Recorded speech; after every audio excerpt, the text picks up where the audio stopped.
saying thank goodness for Ronald Reagan. This is a guy named Mihail Niamtu, a Romanian author, on Action Institute, Why Marxism is Still Alive. And he was describing around minute 22 what it was like in Romania.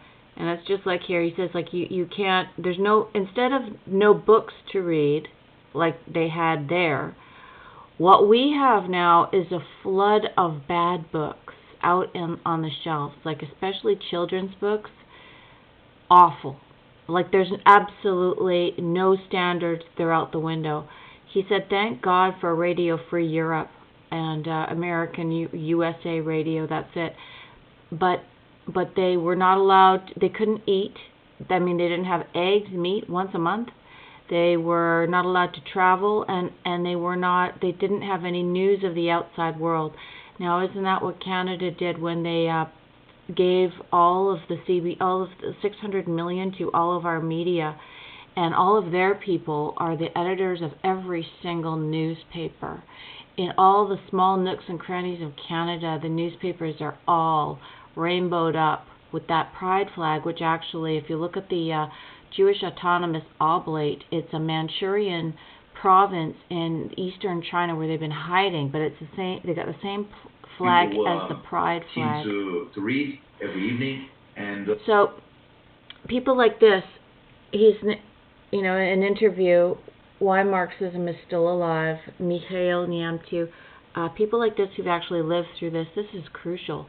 Because he says just because it happened, 50 years ago, doesn't mean that, new is better, and that's what they're trying to. The young kids are trying to be brainwashed. I even saw like a Bob's Burgers where they're saying, yeah, in the 90s people wore these pants, in 2005 they wore these pants, and as if it was like 100 years ago. They're describing what people wore like 5, 10, 20 years ago.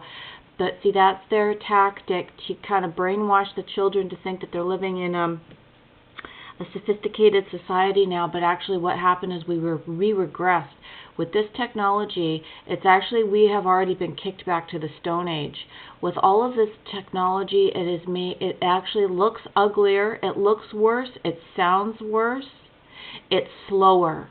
It looks worse, it sounds worse, and it's slower.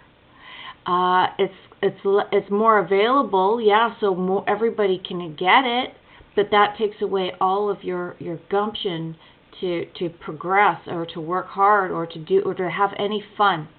There's absolutely no enjoyment. And he even said, why do people like this Marxism thing? It's like people can't complain their whole life. There's no way to be happy if you're constantly complaining.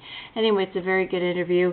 But yes, you have to tell your kids and your grandkids, be honest with them and say, you know what, life was better when you were young.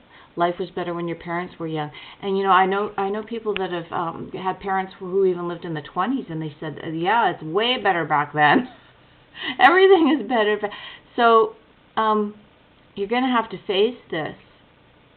That this is what cognitive dissonance means, is that you think one thing and you're seeing with your eyes something else. You think you're seeing with your eyes people with butt implants or boob implants, which was never, not the norm. I'm not saying that there wasn't a lot of garbage back in the 30, 40, 50 years ago. There always is. There will always be garbage. But now it's 100% garbage. There's nothing good out there. Nothing.